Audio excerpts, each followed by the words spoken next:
அருட்தந்தை வேதாத்ரி மகரிஷி அவர்கள் ஆகஸ்ட் 14, 1911 ஆம் ஆண்டு சென்னைக்கு அருகிலுள்ள கூடுவாஞ்சேரி என்னும் அழகிய கிராமத்தில் பிறந்தார். பாமர மக்களின் தத்துவ ஞானி என்றும் அருட்தந்தை வேதாத்ரி மகரிஷி என்றும் அன்போடு அழைக்கப்படும் இவர் சித்தராகவும் மனவளக்கலையை ஸ்கேவை யோகா தோற்றுவித்தவராகவும் உலக சமுதாய சேவா சங்கத்தின் WCSC நிறுவனராகவும் அறிவுத்திருக்கோயிலை டெம்பிள் ஆஃப் கான்ஷியஸ்னஸ் தோற்றுவித்தவராகவும் அறியப்படுகிறார். செங்குந்த கைக்கோளர் மரபில் வந்த வரதப்ப முதலியார் மற்றும் சின்னம்மாள் தம்பதியரின் 8வது குழந்தையாக அவர் தோன்றினார். சிறுவயது முதலே வேதாத்ரி தன் தாயார் சின்னம்மாளிடம் பக்தி மிகுந்த கதைகளையும் புராண கதைகளையும் ஆர்வத்துடன் கேட்டறிந்து வந்தார். அந்த கதைகள் அவரது இளம் மனதில் ஆன்மீகத்தின் விதைகளை ஊன்றின. அவரது குடும்ப சூழ்நிலை காரணமாக அவருக்கு அதிகம் படிக்க வாய்ப்பு கிடைக்கவில்லை. சொந்த ஊரில் 3ஆம் வகுப்பு வரை மட்டுமே படித்த அவர் பின்னர் குடும்ப தொழிலான கைத்தறி நெய்தலில் ஈடுபட தொடங்கினார். அந்த இளம் வயதிலேயே உழைப்பின் அருமையையும் வாழ்க்கையின் சவால்களையும் அவர் உணரத் தொடங்கினார். தனது 18வது வயதில் வேதாத்ரிக்கு சென்னையில் ஒரு தனியார் நிறுவனத்தில் வேலை கிடைத்தது. அந்த புதிய சூழலில் அவருக்கு ஆயுர்வேத மருத்துவர் கிருஷ்ணாராவின் நட்பு கிடைத்தது. அந்த நட்பின் மூலம் அவர் தியானம், யோகா போன்ற ஆன்மீக பயிற்சிகளை கற்றுக்கொண்டார். இது அவரது தேடலுக்கு ஒரு புதிய பாதையை அமைத்துக் கொடுத்தது.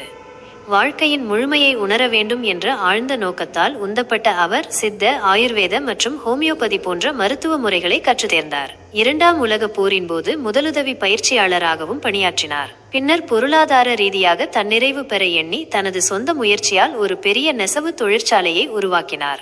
அது பல்லாயிரக்கணக்கான மக்களுக்கு வேலை வாய்ப்பளித்தது. ஆனால் விதி வேறுவிதமாக இருந்தது. அரசாங்கத்தின் தொழிற்கொள்கை மாற்றத்தால் அவரது வியாபாரம் திடீர் சரிவை சந்தித்தது. இருப்பினும் தன்னுடைய தொழிற்சாலையை நம்பியிருந்த 2000 குடும்பங்களையும் காப்பாற்றத்தான் சம்பாதித்திருந்த அனைத்தையும் அவர்களுக்கே செலவழித்து பொருள் வளத்தை இழந்தார். ஆனாலும் அவர் மனம் தளரவில்லை. மீண்டும் கடுமையாக உழைத்து அரிசி வியாபாரம் போன்ற பல தொழில்களை செய்து தன்னையும் தன்னை சுற்றியிருந்தவர்களின் துன்பத்தையும் போக்க பாடுபட்டார்.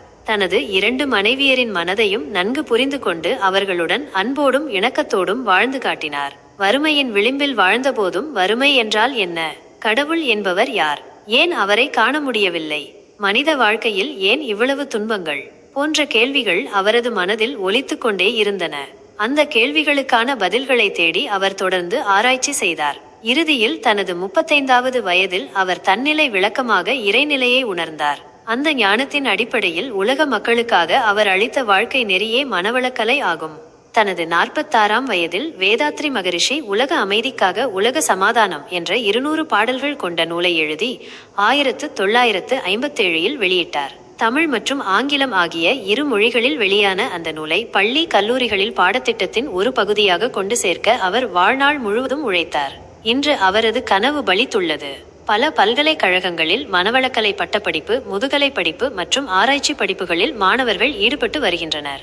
அருட்தந்தை வேதாத்ரி மகரிஷி அவர்கள் ஆகஸ்ட் 14, 1911 பிறந்து தனது 94வது வயதில் மார்ச் 28, 2006ஆம் ஆண்டு கோயம்புத்தூரில் இறைவனடி சேர்ந்தார். கூடுவாஞ்சேரியில் ஒரு எளிய நெசவு தொழிலாளியின் மகனாக பிறந்து தனது விடாமுயற்சியாலும் ஞானத் தேடலாலும் உலகிற்கே ஒளியூட்டிய ஒரு மகானாக அவர் உயர்ந்தார்.